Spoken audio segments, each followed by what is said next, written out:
Vamos a iniciar la clase número 22. Estamos estudiando la última parte del capítulo 11 del libro de los Hebreos y vamos a considerar esta parte que pues yo le he titulado La dignidad de los hombres de fe, versículo 38 del capítulo 11. Vamos a leer. Dice, de los cuales el mundo no era digno, errando por los desiertos, por los montes, por las cuevas y por las cavernas de la tierra. Y todos estos alcanzaron buen testimonio mediante la fe, aunque recibieron buen testimonio mediante la fe, no recibieron lo prometido, proveyendo Dios alguna cosa mejor para nosotros, para que no fuesen ellos perfeccionados aparte de nosotros. Bueno, esa es la parte que vamos a considerar y yo le he llamado la dignidad de los hombres de fe, porque hay algo muy interesante ahí. Dice, de los cuales el mundo no era digno. Esto está conectado con lo que viene mencionando el escritor, porque viene hablando de todas aquellas cosas que ellos tuvieron que hacer y pagar como pago por su fe. O sea, torturas, persecuciones, muertes, todo esto es de lo que viene hablando el escritor aquí, que estos hombres de fe, estos gigantes de la fe, todos ellos pagaron alto precio por practicar su fe, por defender su fe. Y entonces, como conclusión, dice que el mundo no era digno de ellos. O sea, esto quiere decir que eran hombres tan especiales que ni siquiera el mundo no los merecía. Eran demasiado para el mundo. El mundo no era digno. Usted sabe que los seres humanos a veces nos dan cosas porque las merecemos, ¿verdad? Pero hay veces que no las merecemos y como quiera nos las dan. Nuestro Dios merece la gloria, la honra, la alabanza. Ahí no hay discusión. Nosotros le ofrecemos estas cosas. Él es digno de recibirlas. Él merece recibirlas. Bueno, el mundo no merecía tener estos hombres entre ellos, porque eran hombres grandes, hombres de fe, hombres que hicieron grandes cosas. Y sin embargo, estos hombres, a pesar de su grandeza, vivieron sin dignidad en este mundo, porque eran perseguidos, eran maltratados, eran torturados, perdieron, les hicieron mucho daño. A pesar de que el mundo no era digno de ellos, los que parecían indignos eran los hombres de fe. Entonces el mundo no era digno de ellos. A pesar de eso, dice la Escritura que ellos andaban errando por los desiertos, por los montes, por las cuevas, por las cavernas de la tierra. En lugar de estar en lugares de privilegio, ellos andaban de aquí para allá, errando, escondiéndose, sufriendo. Y yo no creo que en nuestros días esto sea diferente. Los hombres de fe realmente a veces no merecen, no reciben el respeto que merecen. Tal vez nos vamos a llevar sorpresas de quiénes fueron realmente los hombres grandes de la fe en nuestros días, porque ahorita vemos en la televisión hombres populares, famosos, que hacen grandes campañas, grandes actividades y nos deslumbran con la grandeza de sus obras. Y la pregunta es si realmente ellos son los hombres grandes de fe.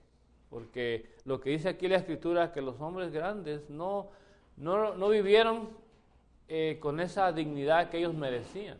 Por el contrario, ellos anduvieron errantes, perseguidos, en los desiertos, en los montes, en cuevas, en cavernas. O sea, esa fue la vida de ellos, ese fue el precio por tener el tipo de fe que ellos tenían. Alcanzaron buen testimonio. Bueno, eso no necesariamente tiene que ser delante de los hombres. Esto más que todo es delante de Dios, porque el hecho que Dios mencione sus nombres, eso los dignifica, eso les da buen testimonio. El hecho que Dios los mencione o mencione sus obras, eso es lo que los dignifica a ellos y eso es lo que los hace alcanzar buen testimonio. O sea, ante Dios ellos alcanzaron buen testimonio. Y realmente eso es lo que cuenta, porque ¿de qué sirve ganar todo el mundo y si al final el que realmente determina quién es digno, quién es justo es nuestro Dios? Y Él es, si nosotros queremos alcanzar un buen testimonio, tiene que ser delante de Dios, no delante de los hombres, porque queremos el testimonio que realmente vale, que realmente es apropiado, que es de acuerdo a lo que nosotros merecemos. Pero también hay que recordar que muchas de estas cosas nosotros las recibimos no por méritos propios, sino por los méritos de Cristo Jesús. Gracias a Él nosotros hemos alcanzado la dignidad, somos dignos de acercarnos a Dios. Bueno, luego menciona que estos hombres no recibieron lo prometido, porque ellos iban buscando algo celestial, una patria celestial, iban buscando algo fuera de este mundo. Entonces ellos no recibieron esa, en sus días ellos no recibieron eso, ellos murieron como los demás. Pero dice también la Escritura que proveyendo Dios alguna cosa mejor para nosotros, para que no fuésemos justificados, para que no fuesen ellos perfeccionados aparte de nosotros. ¿Okay? Ellos no recibieron lo prometido porque Dios los tiene esperando a que nosotros seamos también, nos unamos a ellos para no ser perfeccionados diferente a ellos, para que ellos y nosotros a la misma vez seamos perfeccionados.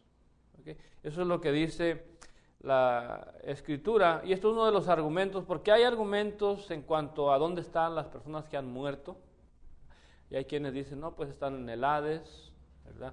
Y hay otros que dicen, no, pues ellos ya están con el Señor, como dice Pablo, ¿verdad? Yo ansío estar con el Señor, él ansiaba estar con Cristo, para lo cual para él dice, era muchísimo mejor. Él no dice, yo quisiera estar en el Hades, él dice, yo quiero estar con Cristo, y para él la muerte era pasar inmediatamente a estar con Cristo.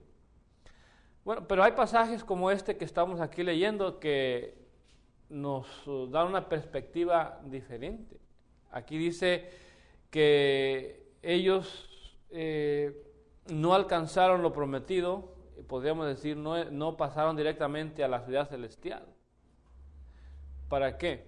Bueno, para que ellos no fueran perfeccionados aparte de nosotros, es lo que dice ahí.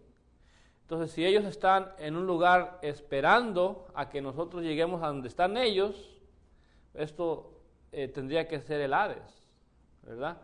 Entonces, si ellos están ahí esperando en el Hades, en nosotros cuando muramos nos vamos a unir a ellos y entonces todos seríamos perfeccionados o entraríamos ya en la ciudad celestial para siempre. Bueno, ese es el argumento que hay aquí a favor de la existencia de un lugar de espera, de un lugar de espera, como lo es el Hades, y la idea es porque aquí dice, para que no fuesen ellos perfeccionados aparte de nosotros. O sea, por eso están ellos en espera, según lo que yo entiendo de este pasaje. Bueno, y aquí terminamos el capítulo 11, que habla de los héroes de la fe, los gigantes de la fe. Y vimos cada uno de ellos, de los que se mencionan aquí, vimos sus obras, luego vimos el pago que ellos tuvieron que hacer por su fe, el alto costo de tener este tipo de fe, vimos la dignidad. Ahí terminamos con el capítulo 11. Y ahora vamos a entrar en el capítulo 12. Y en este capítulo, los versículos del 1 al 11, yo le he puesto el título de la carrera cristiana. Ese es de lo que yo creo que habla este capítulo. Bueno, estos 11 versículos hablan de la carrera cristiana. Y vamos a ver algunas cosas que tienen que ver con la carrera cristiana. ¿Okay? Primeramente, la carrera cristiana tiene una audiencia, así como los corredores en los lugares donde ellos hacen sus ejercicios, donde corren. También hay una audiencia, ¿verdad? Como en las Olimpiadas, tal vez este concepto es tomado de ahí, de los lugares donde ellos efectuaban estas competencias. Había una audiencia que los estaba observando. Y aquí en capítulo 12, versículo 1 dice, por tanto, nosotros también teniendo en derredor nuestro tan grande nube de testigos. Entonces la audiencia está en derredor nuestro y tiene una gran nube de testigos. La pregunta es, ¿quiénes son ellos? Y por supuesto, pues hay dos posibilidades, y yo me inclino por la primera. Y es que los testigos son todos aquellos que han muerto. Todos los héroes de la fe que han muerto, ellos pueden ser en un sentido no exactamente literal, no creo que ellos estén observando nuestras obras de fe, ¿verdad? Porque no hay evidencia de que ellos nos miren a nosotros. Pero en otro sentido, ellos están esperándonos. Y de alguna manera hay conciencia de cuando ellos reciben una persona nueva en el lugar donde están, ¿verdad? Porque nosotros creemos, yo personalmente creo en el cielo con un lugar donde nos vamos a conocer. Vamos a saber quiénes somos realmente. Entonces va a haber esa conciencia de unos y otros. Entonces, en ese sentido, ellos van a como a darnos eso es lo que yo veo en mi mente, como una bienvenida. Así como cuando llega el corredor a la meta, que hay un aplauso, hay un recibimiento, ¿verdad? De todos aquellos que estaban ahí esperando la llegada. Bueno, eso es lo que yo creo en este pasaje, que hay una gran nube de testigos ahí esperando el triunfo, esperando llegar a la meta. Entonces esa es la gran nube de testigos. La otra posibilidad es que los testigos sean simplemente gente que nos observa día a día y que está viendo si nosotros nos portamos bien o estamos faltando, si nos equivocamos, están listos ahí para criticarnos, o sea, que hay que tener cuidado con ellos. Pero bueno, de alguna manera, la carrera cristiana tiene su audiencia, o sea, hay quienes nos están observando. ¿Okay? ¿Qué más tiene la carrera cristiana? En la carrera cristiana se trata de despojarnos de lo que nos estorba, según versículo 2. Versículo 1 todavía. Ya que tenemos tan grande nube de testigos, dice, despojémonos de todo peso y del pecado que nos asedia. Entonces, para poder correr en esta carrera y para poder llegar victoriosos, triunfantes a la meta, tenemos que despojarnos de todo peso. Hay que recordar, por ejemplo, la parábola del sembrador. Ahí habla de 4 tipos de tierra. Y en la penúltima, aquella que creció entre espinos, una planta que nació y creció, lamentablemente no dio fruto. ¿Por qué? Porque las cosas de esta vida, los asuntos de esta vida, ahí dice los negocios, le abrumaron tanto que no le permitieron dar fruto. ¿Okay? Entonces, por eso aquí la recomendación es despojarnos de todo peso. Hace una diferencia entre peso y pecado. Hay muchas cosas que no son pecado, pero que nos estorban, que son compromisos, tal vez son compromisos buenos, cosas buenas, pero que al final no nos permiten avanzar y correr como se debería esta carrera. Estamos ahí atorados, entretenidos, involucrados en asuntos de este mundo. También cuando habla del soldado, dice lo mismo, dice que el soldado no se involucra en los asuntos de la vida a fin de agradar a aquel que lo tomó por soldado, ¿verdad? Entonces, hay la tendencia en los cristianos, en involucrarnos en cosas buenas, pero que de alguna manera nos desvían de lo que es nuestra carrera cristiana. Y pasamos demasiado tiempo involucrados en otras cosas que no son necesariamente parte de nuestra vida cristiana. Entonces, hay que despojarnos de eso. Hay que despojarnos de todo peso. Pero también ahí hay que despojarnos de el pecado. Porque el pecado nos asedia. Asediar es perseguir, es estar molestando continuamente, es estar poniendo presión, es estar poniendo exigencias sobre el individuo, y el pecado así es. El pecado es muy fácil caer en él, pero una vez que ya caes en él, el pecado te atrapa y te esclaviza.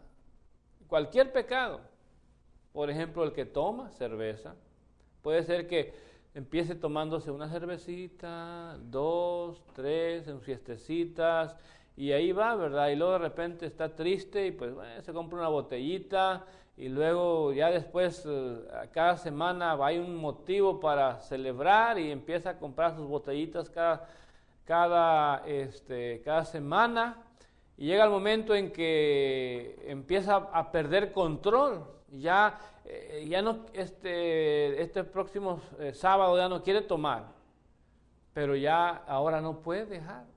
Ya quedó atrapado, quedó preso, esclavo. Y entonces de ahí ya empieza una lucha por quererse sacudir el pecado. Y la persona está luchando, ya no quiere, hace promesas, hace compromisos, toma medicamento, va al terapista, al consejero, algunos que tienen otras creencias, hacen mandas y todo para poderse sacudir el pecado que ahora los está asediando. Bueno, ese es el pecado, cualquier pecado.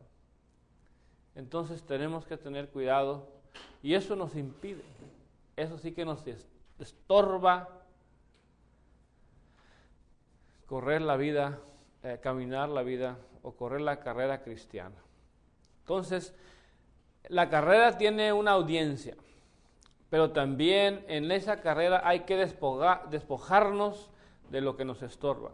Despojémonos de todo peso y del pecado que nos asedia y corramos con paciencia la carrera que tenemos por delante. Está delante de nosotros la carrera. No es lo que ya corrimos, es lo que viene. Esa es la carrera. Tenemos que correr hacia delante, nunca hacia atrás. ¿Qué más hay en esta carrera? La carrera cristiana tiene una meta, y esa meta es Jesús. Dice, puestos los ojos en Jesús, el autor y consumador de la fe, el cual, por el gozo puesto delante de él, sufrió la cruz, menospreciando el oprobio, y se sentó a la diestra del trono de Dios. ¿Okay? Entonces, la carrera cristiana tiene una meta, es Jesús, y tenemos que mantenernos con los ojos puestos ¿en dónde? En Jesús. Acuérdense lo que enseñó Cristo, que ninguno que poniendo la mano en el arado mira atrás es apto para el reino de los cielos. ¿Por qué? Porque los surcos no le salen bien. Porque puede agarrar, ahora sí, para otro rumbo.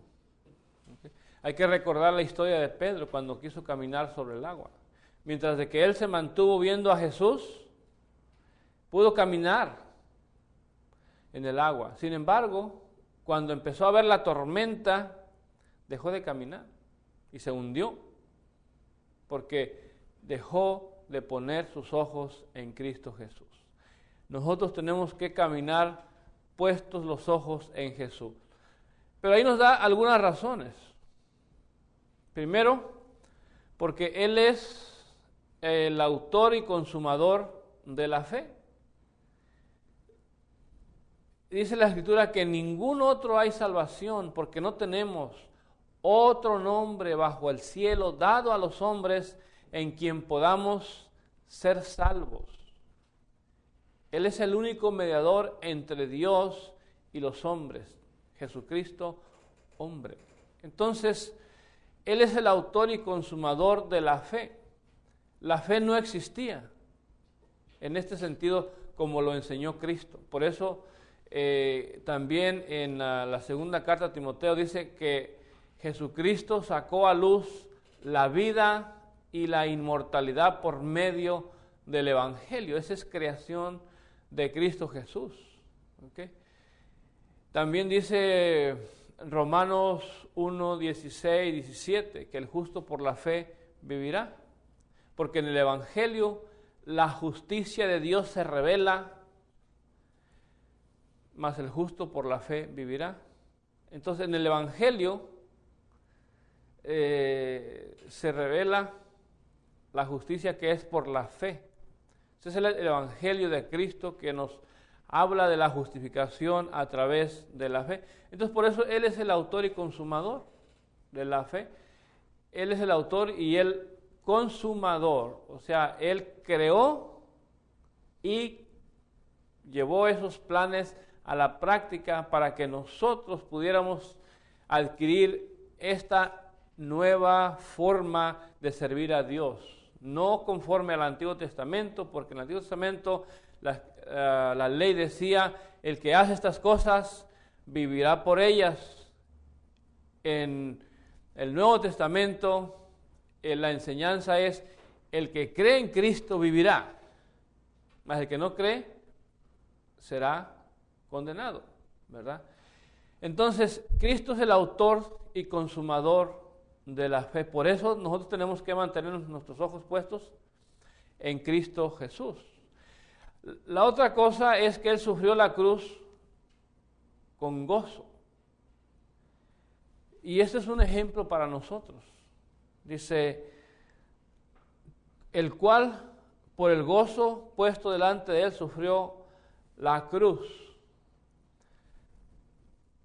Había un gozo puesto delante de Él. Es como la mujer que soporta los dolores porque hay un gozo delante de él, de ella, perdón, ¿verdad? ¿Y cuál es ese gozo?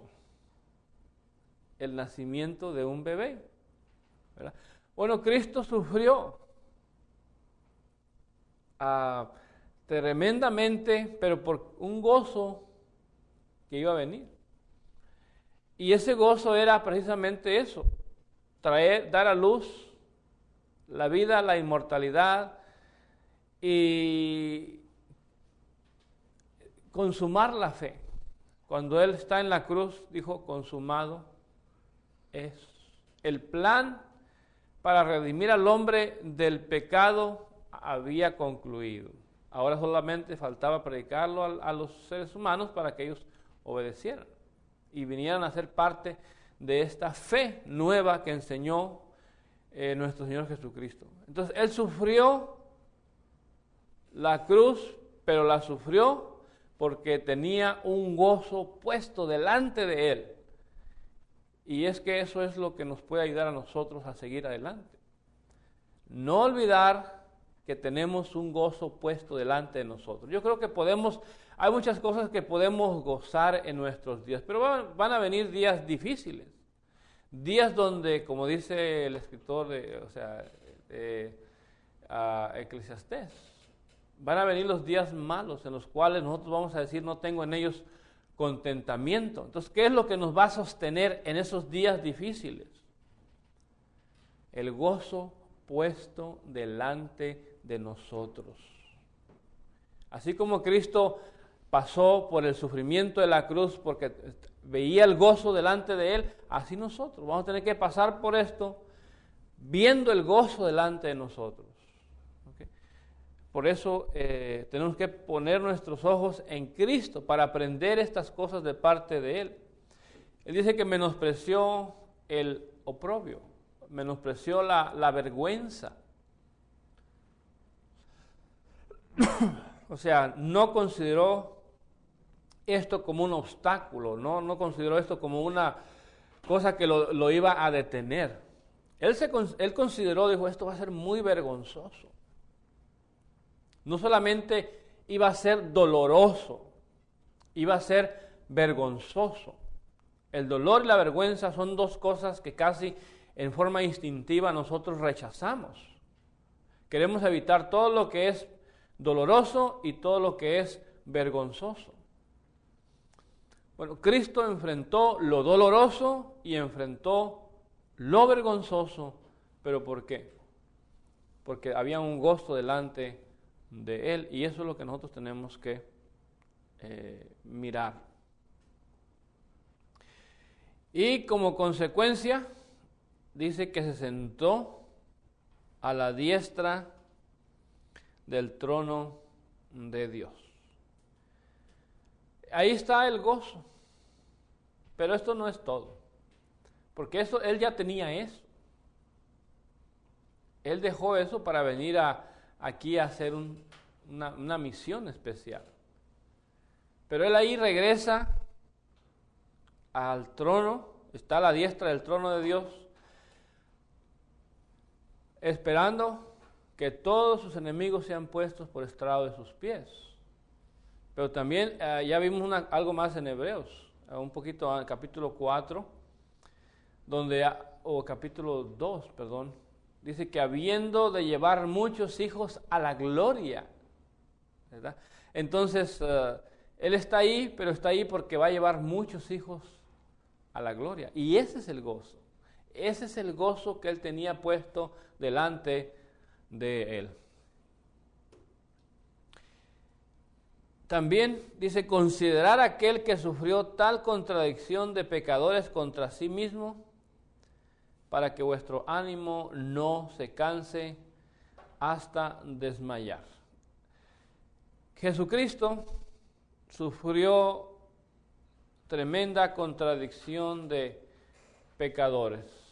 Hay contradicciones ahí. O sea, los pecadores fueron los enemigos de Cristo. Aquellos que Cristo vino a salvar. Aquellos que Cristo vino a favorecer. Aquellos que Cristo vino a rescatar. Fueron los que le dieron muerte. Y esa es una tremenda contradicción. Que Él vino a darles vida y a esos a los que Él vino a darles vida, ellos le quitaron la vida. Él vino a ayudar a esta humanidad y a esos que Él vino a ayudar, esos son los que finalmente le quitaron la vida. Entonces, esta es una contradicción, según esta escritura, de pecadores. Considerar, o sea, nosotros al poner la vista en Cristo, estamos considerando también estas acciones. No solamente estamos viendo a Cristo, desconectado de todo lo que Él hizo. No estamos viendo a Cristo, pero estamos viendo sus acciones, porque de alguna manera nosotros vamos a pasar por el mismo proceso. Muchas veces vamos a querer ayudar a otras personas y esas personas a las que ayudamos terminan haciéndonos daño. Bueno, es parte de el trabajo espiritual. Entonces, nosotros tenemos que considerar a Cristo. Y una razón es para que nuestro ánimo no se canse.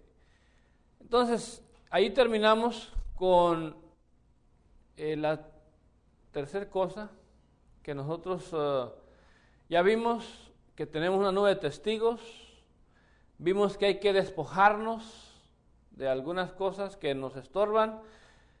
La carrera cristiana tiene una meta que es Cristo Jesús. Ya vimos todas las cosas que Cristo Jesús hizo. Ahora vamos a ver que la carrera cristiana es una carrera de resistencia. No es una carrera de velocidad. Porque hay varios tipos de carreras. Algunas de 100 metros planos, ¿verdad? A ver quién llega primero. Bueno, el cristianismo no es ese tipo de carreras. El cristianismo es una carrera de resistencia. Hay carreras que duran pues días. Las personas duran días corriendo. Porque lo que se está probando ahí es la resistencia. ¿Qué tanto puede resistir una persona corriendo? Aquí se corren maratones de 22 millas. Y hay que aguantar eso. Entonces la gente no va desesperada, corre bien recio para llegar primero. No, la gente agarra su paso. Quieren llegar primero, pero más importante que llegar primero es llegar, ¿verdad? Entonces las carreras, la carrera cristiana es una carrera de resistencia. Dice ahí, para que vuestro ánimo no se canse. Una de las cosas que no se debe de terminar es el ánimo. Porque si el ánimo se acaba, pues entonces ahí se acaba la carrera. El ánimo es lo que nos da la energía para seguir avanzando. Y podemos enfrentar obstáculos si tenemos ánimo. Podemos seguir avanzando si tenemos ánimo. Aunque estemos bien cansados, podemos seguir avanzando porque tenemos ánimo. Pero si el ánimo se acaba, aunque estemos a unos cuantos pasos de la meta, no vamos a llegar porque se nos acabó el ánimo. ¿Okay? Entonces la carrera cristiana es una carrera de resistencia. Y luego también dice, porque Aún no habéis resistido hasta la sangre combatiendo contra el pecado. O sea, la idea es que hay que resistir hasta la muerte. Dice, no habéis resistido hasta la sangre. ¿Y la sangre qué quiere decir? ¿Cuándo es cuando, o qué le pasa al hombre que pierde su sangre? Pues se muere, ¿verdad? Entonces ustedes dicen, no han resistido hasta la muerte, no han resistido hasta la sangre. Porque la carrera cristiana es una carrera donde hay que resistir. Y si las personas tienen que entrar en esta carrera conscientes de eso, de que va a haber obstáculos, de que va a haber cansancio, de que vamos a querer dejar la carrera. Pero ahí es donde tiene que entrar el ánimo y la idea de resistir hasta la muerte. ¿Ok? Bueno, pero ¿qué más hay en cuanto a esta carrera? Es una carrera con disciplina.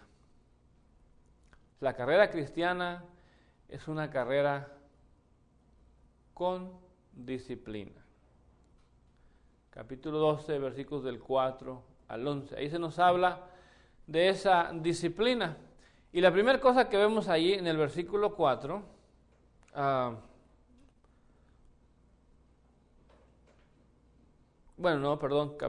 versículo 5 dice,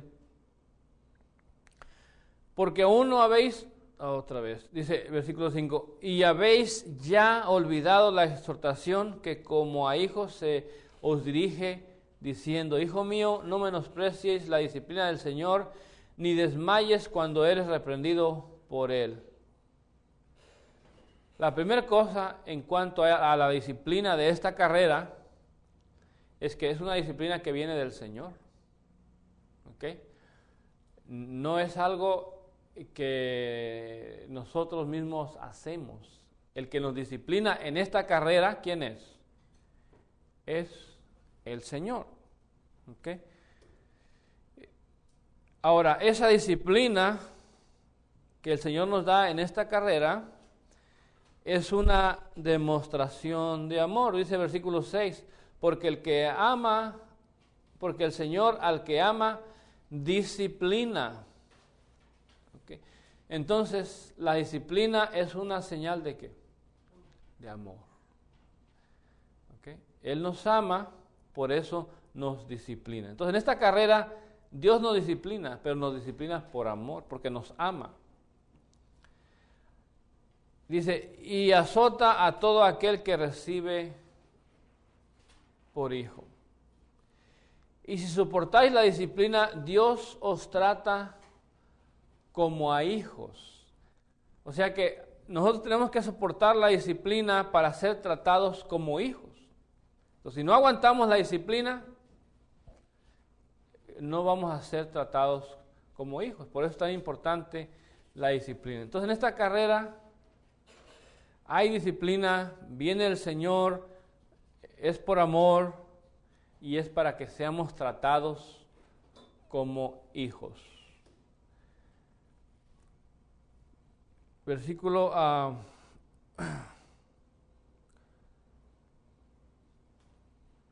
porque si os deja sin disciplina, de la cual todos han sido participantes, entonces sois bastardos y no hijos. ¿Okay? Pero ahí hay otra cosa que dice este versículo, todos han sido participantes. A veces no nos gusta la disciplina cuando discrimina, cuando es solamente en contra de una persona. Y cuando a otros que hacen cosas iguales o peores, no se les dice nada.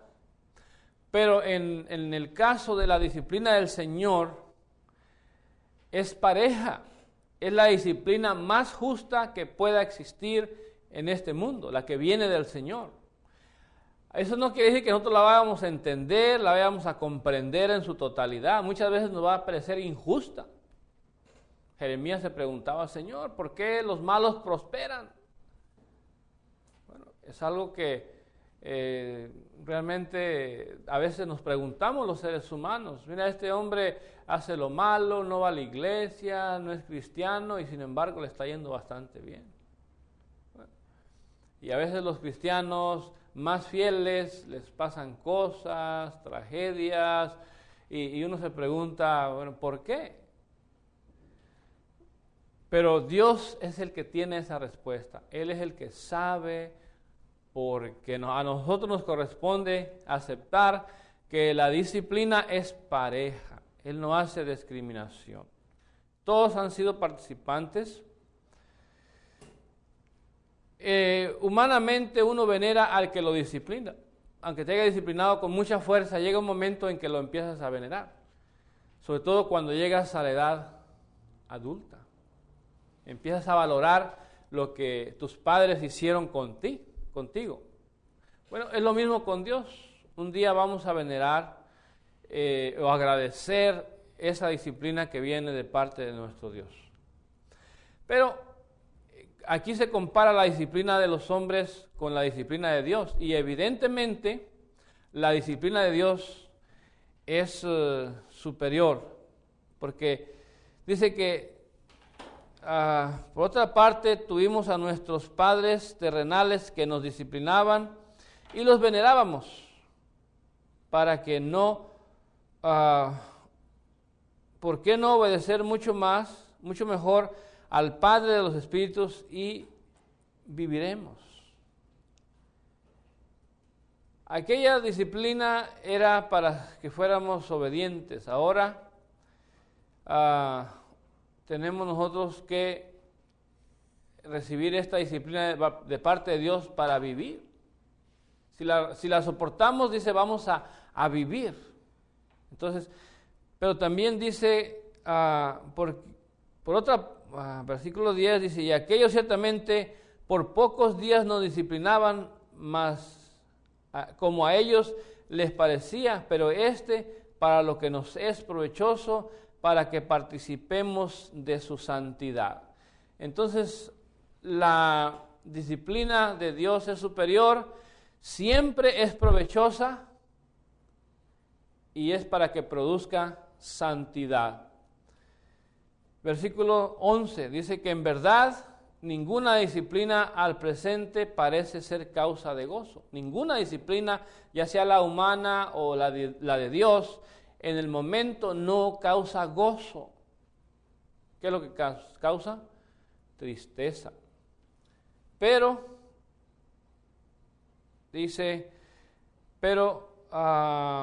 sino de tristeza, pero después da fruto apacible de justicia a los que ella han sido ejercitados. Entonces, no es causa de gozo, pero produce fruto apacible de justicia a los que en ella han sido ejercitados. Entonces, la carrera cristiana tiene disciplina. ¿Okay? Y esa disciplina viene del Señor, es por su amor, es para ser tratados como hijos, es para todos. Siempre veneramos a los que nos disciplinan. La disciplina del Señor es superior, siempre es provechosa, produce santidad, no es causa de gozo, pero produce fruto apacible de justicia a los que en ella son ejercitados. Vamos a terminar aquí y gracias por su atención.